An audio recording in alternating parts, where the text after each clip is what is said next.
नगे च सुरेन्द्रे च कौशिके पाद संस्पृशि निर्विशेष मनस्काय श्री वीरस्वामिने नमः।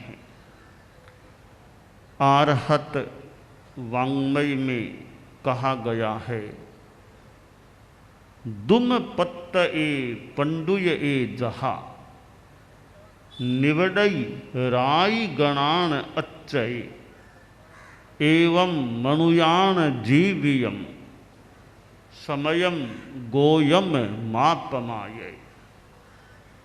हमारी दुनिया में नित्यता भी है और अनित्यता भी है। किसी अपेक्षा से दुनिया नित्य है और किसी अपेक्षा से दुनिया अनित्य है। इसमें हम शाद्वाद का दर्शन कर सकते हैं, संभवतः अनेकांत का दर्शन कर सकते हैं कि दुनिया में किसी अपेक्षा से नित्यता है और किसी अपेक्षा से अनित्यता है। यह जो दुनिया है उसमें शाश्वत तत्व भी हैं, धर्मास्तिकाय, अधर्मास्तिकाय, आकाशास्तिकाय, पुद्गलास्तिकाय, जीवास्तिकाय, ये 5 अस्तिकाय दुनिया में शाश्वत हैं। ऐसा कोई समय नहीं था, है, न है और न होगा कि 5 अस्तिकाय समाप्त हो जाएं। तो यह भी दुनिया की शाश्वतता है कि 5 अस्तिकाय यहाँ सदा विद्यमान रहते हैं। और अनित्यता इसलिए है कि पर्याय परिवर्तन होता है।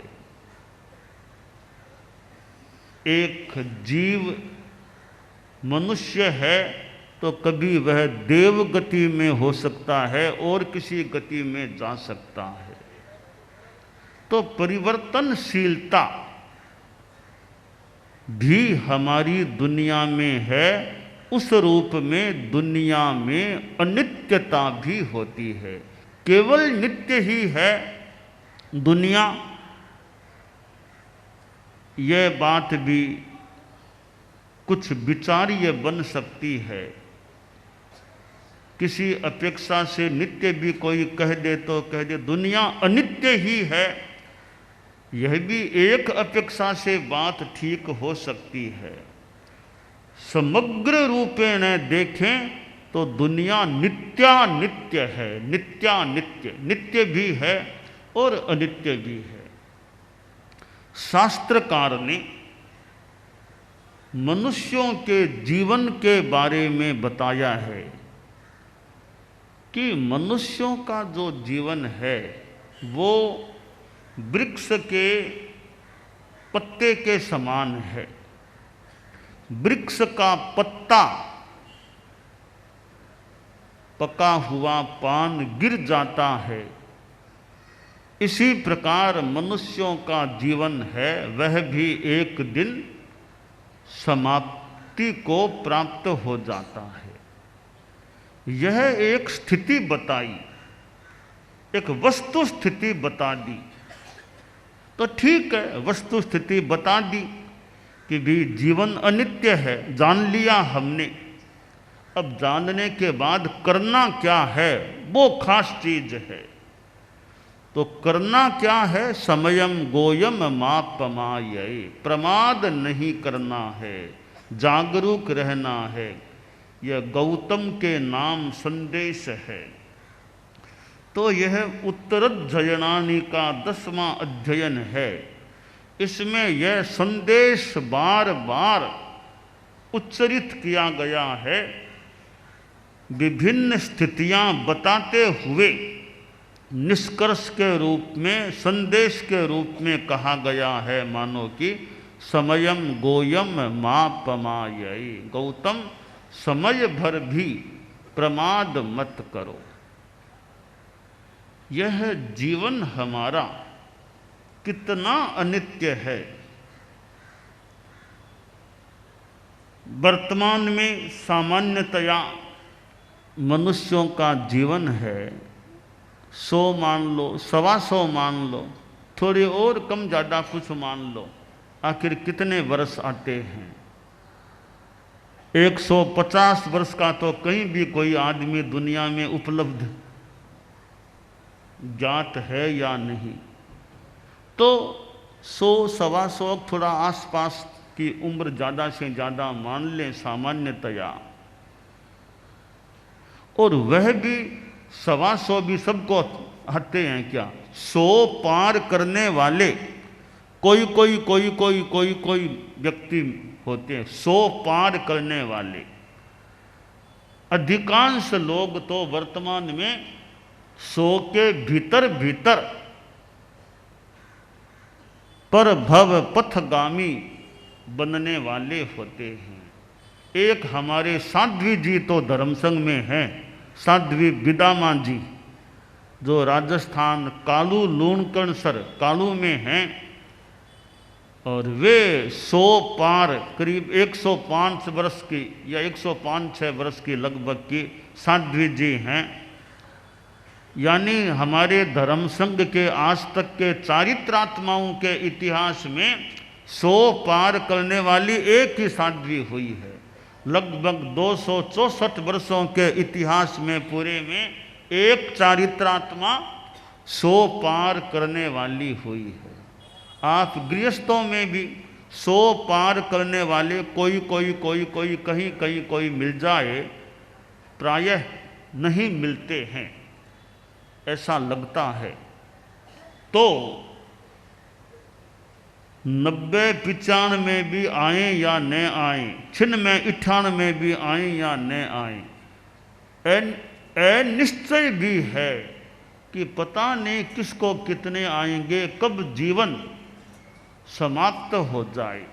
तो यह जो संदेश है समयम गोयम मा पमाये, इस पर हम ध्यान दें कि यह संदेश किस रूप में जीवन में आ सकता है। साधु साध्वियाँ हैं, वे किस रूप में इस संदेश को जीवन में लाने का प्रयास करें, और जो गृहस्थ हैं वे किस रूप में इस संदेश को आत्मसात करने का प्रयास कर सकते हैं। हम चारित्रात्माएं हैं, यानी साधु का जीवन जिन्होंने स्वीकार किया है। अब प्रमाद न हो। प्रमाद 2 प्रकार का होता है। एक तो प्रमाद आश्रव, जो 5 आश्रवों में मिथ्यात्व अव्रत प्रमाद आश्रव, वह प्रमाद है। दूसरा प्रमाद वह हो सकता है जो अशुभ योग के रूप में होता है। तो जो प्रमाद आश्रव है वह भी न रहे, ऐसा भी यथासंभव प्रयास करें कि ज़्यादा से ज़्यादा 7वें गुणस्थान में निवास हो। 6ठे गुणस्थान में संभवतः आना तो होगा ही, लंबा जीवन काल है तो, पर ज़्यादा से ज़्यादा 7वें गुणस्थान में रहना हो, इतनी गहरी अप्रमत्तता हो। जैसे ध्यान में बैठे हैं, गहरे ध्यान में, स्वाध्याय में डूब गए, चिंतन में गहरे चले गए, मन में साधना के बहुत पुष्ट भाव आ गए, तो हो सकता है हम 7वें गुणस्थान में चले जाएं। तो पहली बात है कि जितना संभव हो सके मन में भावना भी रखें कि मेरा प्रवास निवास ज़्यादा से ज़्यादा अप्रमत्त संयत गुणस्थान 7वें गुणस्थान में हो। 8वें 9वें 10वें गुणस्थान की आशा भले यानी संभावना न भी हो, पर सातवां गुणस्थान तो वर्तमान में भी हो सकता है।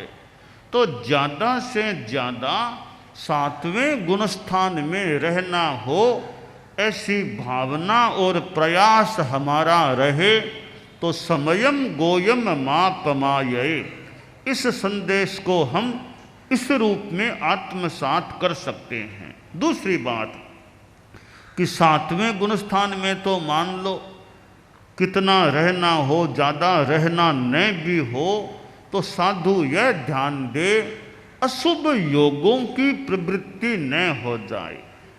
अशुभ योग कैसे हो सकते हैं? साधु के अशुभ योगों में जाना कैसे हो सकता है? अब एक साधु चलता है पर चलने में ईर्ष्या समिति का ध्यान ही नहीं है, चिंटी पैर नीचे आ गई तो आ गई, कोई जागरूकता नहीं है, हरियाली लग गई तो लग गई, दरवाजा खिड़की बंद की बिना प्रतिलेखन किए बिना पूंजे ऐसे ही फट बंद कर दिया, कोई अंदर छिपकली आदि कोई है तो उसका क्या होगा? तो जो जागरूकता साधु में होनी चाहिए उससे साधु दूर हो गया, वो ठीक नहीं। वो जागरूकता रहे।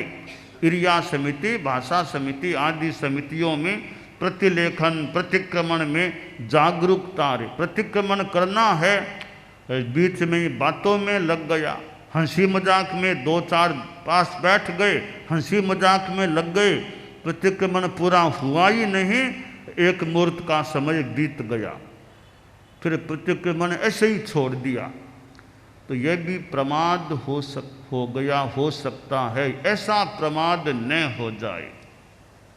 और कोई साधु बैठा है, कोई गृहस्थ आया, मोबाइल फोन आगे कर दिया कि यह देखो, अनावश्यक चीज़ें दिखानी शुरू कर दी, साधु देखने लग गया, तो वह भी प्रमाद हो सकता है। यूँ अनेक रूपों में अशुभ योग रूप प्रमाद। साधु को बात बात में गुस्सा आ गया, गुस्से में बोलना शुरू कर दिया, गुस्से में नहीं बोलने के शब्द बोलने लग गया, तो प्रमाद हो गया।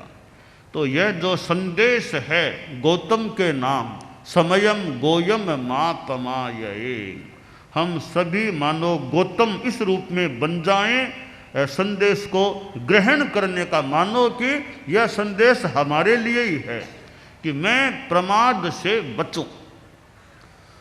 गृहस्थ हैं वे भी अपने ढंग से जितना प्रमाद से बच सकें वो बचने का प्रयास करें। अब जितना धर्म ध्यान में समय लग सके कि सामायिक होती है या नहीं। 30-35 वर्ष आ गए हैं, 40 आ गए हैं, सप्ताह में एक सामायिक कम से कम होती है या नहीं, या वो भी नहीं होती है। तो उम्र 30-35-40 के हो गए हैं भी, कम से कम सप्ताह में एक सामायिक का तो यथासंभवतया प्रयास करें। कुछ तो धर्म की साधना जुड़े। नवकार मंत्र जो जैन श्रावक हैं जप रोज होता है या नहीं? यानी रोज तो नहीं करते, कभी कभी करते। अभी कभी कभी क्यों, नवकार मंत्र तो रोज ही जपना चाहिए यथासंभवतया। तो यह भी एक प्रकार से समयम गोयम मापमाये के संदेश को किसी रूप में किसी अंश में गृहस्थों द्वारा ग्रहण किए जाने की बात है। गृहस्थ है, व्यापार धंधा, कोई ज़्यादा बेईमानी धोखाधड़ी ऐसा तो नहीं होता है। वो होता है तो वो भी एक प्रमाद हो सकता है कि दूसरों को ठगने की चेष्टा है, ग्राहक को ठगने की चेष्टा है। ग्राहक कहीं दुकानदार को ठगने की चेष्टा कर ले तो ठगाई से बचे कि मुझे ठगाई से बचना है। ठगाई से बचना, यह भी समयम गोयम मापमाये के संदेश को किसी रूप में कुछ अंश में आत्मसात करने की बात हो सकती है। कि रात में भोजन है, 11, साढ़े 11, 12 बज गए, अब रात को खाना खाएं, इतनी देरी रात में क्यों करें? कम से कम 12 बजे के बाद तो खाना नहीं खाना, 12 बजे से सूर्योदय तक भोजन नहीं, कोई दवाई पानी को छोड़ दे, उसके सिवाय कुछ भी खाना पीना नहीं हो, यह संकल्प है। तो माने समयम गोयम माँ पमाय एक संदेश को किसी रूप में कुछ अंश में आत्मसात करने की बात हो रही है। नवकारसी हो सकती है तो नवकारसी कर ले। और ये जो बाह्य साधन हैं, ये मोबाइल कंप्यूटर आदि आदि हैं, इनका अनावश्यक उपयोग, दुरुपयोग तो नहीं हो रहा है। अब लेकर बैठे मोबाइल को और घंटे घंटे बीत गए, इतनी कोई आवश्यक बात नहीं थी, पर वो देखो टाइम बिता दिया। तो भी रात के 12 बज गए, 1 बज गए, अभी तक मोबाइल के साथ ही हो अभी तक, तो उसकी भी अनावश्यक कि 12 बज गए, अब तो मोबाइल के साथ क्या रहना है। तो यो अनेक रूपों में समयम गोयम माँ पमाये, इस संदेश को गृहस्थ भी कुछ सीमा तक किसी रूप में आत्मसात करने का प्रयास कर सकते हैं। नशे का त्याग है या नहीं, जर्दा, गुटकार, फिर ड्रग्स है, ड्रिंकिंग आदि नशीले पदार्थ हैं, उनके सेवन का परित्याग है या नहीं, नॉन वेज का परिहार पूरा सामान्य रूपेण रहता है या नहीं, ये जमीकंद, लहसुन, प्याज आदि चीज़ों का परिहार करने का प्रयास होता है या नहीं। प्रयास होता है, परिहार होता है, लहसुन प्याज आदि का परिहार, और नॉन वेज का तो और ज़्यादा कड़ाई से परिहार, नशीले पदार्थों का परिहार का संकल्प है। तो माने समयम गोयम माँ पमाये का संदेश किसी अंश में गृहस्थों के जीवन में भी समाविष्ट हुआ है। तो ये जो शास्त्रों में वाणियाँ हैं, गृहस्थ भी हिंसा से बचने का कुछ अंशों में प्रयास करें, भी मेरी ओर से किसी को तकलीफ न हो जाए। कबूतर भी बैठे हैं, 50, 40, 60 कबूतर बैठे हैं, चुगा खा रहे हैं, उनके बीच में कोई जाएगा, उनके निकट भी जाएगा तो मानो कबूतर उड़ेंगे, उनके खाना खाने में बाधा पड़ गई, वे भयभीत हो गए, उड़ेंगे तो फड़फड़ करेंगे, वायुकाय की हिंसा। तो हमारे आपके उनके निकट जाने से कितने रूपों में हिंसा या दूसरों को कष्ट हो सकता है, उससे बचे कि रास्ता इधर भी है तो क्यों कबूतरों के निकट जाएं। यूँ अनेक रूपों में हिंसा, दूसरों को कष्ट हो, ऐसे कार्य से बचने का प्रयास किया जा सकता है।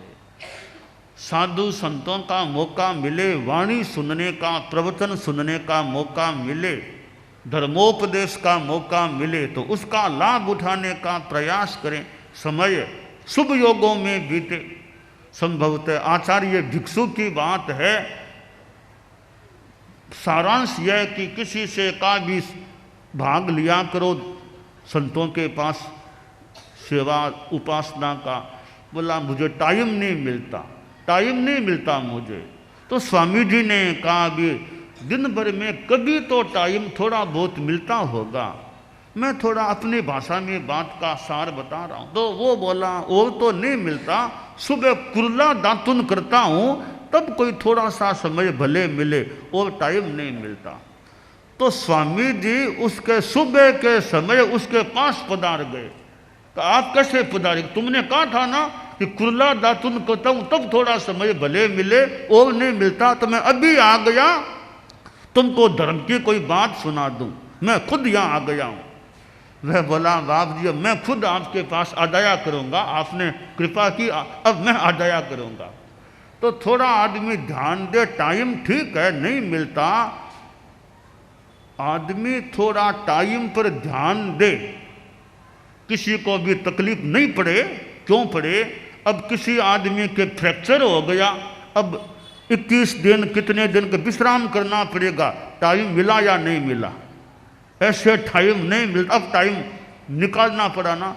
ऐसा किसी के हो भी क्यों, तो वो तो मजबूरी में हम जानबूझ के टाइम निकालने की चेष्टा करें कि 24 घंटे मिलते हैं तो कुछ समय धर्म की साधना के लिए लगाने का प्रयास करें। थोड़ा टाइम मैनेजमेंट पर ध्यान देकर संभव हो सके तो भी कभी सामायिक करें, जप करें, स्वाध्याय करें, साधु संतों की यथासंभव उपासना सेवा करें। तो यह भी समयम गोयम मापमाये के संदेश को कुछ आत्मसात करने का इस रूप में प्रयास हो सकता है। तो यह बड़ा महत्वपूर्ण संदेश है। उत्तराध्ययनानी के 10वें अध्ययन में बार बार जो रिपीट होता है, समयम गोयम मापमाये। परम पूज्य आचार्य श्री तुलसी ने अनुव्रत आंदोलन की बात चलाई कि भी जैन हो अजैन हो, कोई भी आदमी हो, नॉन जैन भी है, छोटे छोटे अच्छे संकल्पों को ग्रहण करो, जीवन अच्छा बनेगा, हमारी आत्मा अच्छी बने। आचार्य श्री महाप्रज्ञ जी ने यह प्रेक्षा ध्यान आगे बढ़ाया। वो प्रेक्षा ध्यान के शिविर भी लेते, प्रेक्षा ध्यान का प्रयोग भी कराते। भीतर में जाएं, राग द्वेष से मुक्त रहकर जीने का अभ्यास करें। तो ये सारे मानो कुछ अंशों में, किसी अंश में समयम गोयम मापमाये के संदेश को आत्मसात करने का प्रयास हो सकता है। आज दुनिया में धर्म भी है, कितने कितने संत दुनिया में हैं, और भारत में तो कितने संत हैं। यह मानो भारत का भाग्य है कि इतने संत धर्म गुरु यहाँ मिलते हैं। और संतन होते जगत में जल जाता संसार। संत जलता कि नहीं जलता वो तो अलग बात है, पर सत प्रेरणा मिलती रहती है तो दुनिया अच्छी कुछ रह सकती है, ऐसी संभावना बन सकती है। तो एक तो साधु गृह त्यागी संत होते हैं, कुछ गृहस्थों में भी कुछ अंशों में संत पुरुष मिल सकते हैं तो बड़े संयमी हैं, बड़े साधक हैं, सरल है, ईमानदार है, भले हैं, अपनी आजीविका में भी धर्म को रखने वाले, नैतिकता को रखने वाले हैं। तो ऐसे कई लोग गृहस्थ भी कुछ अंशों में गृहस्थ साधु के रूप में भी मिल सकते हैं, हो सकते हैं, और ज़्यादा समय अपना धर्म ध्यान में, साधना में लगाते हैं, दूसरों की भी धार्मिक आध्यात्मिक सेवा करते हैं। तो हम चारित्रात्माएं भी और गृहस्थ भी, यह जो आगम का संदेश है समयम गोयम मापमाये, इसका हम भीतर में समावेशन करने का यथासंभव प्रयास करें, यह काम्य है।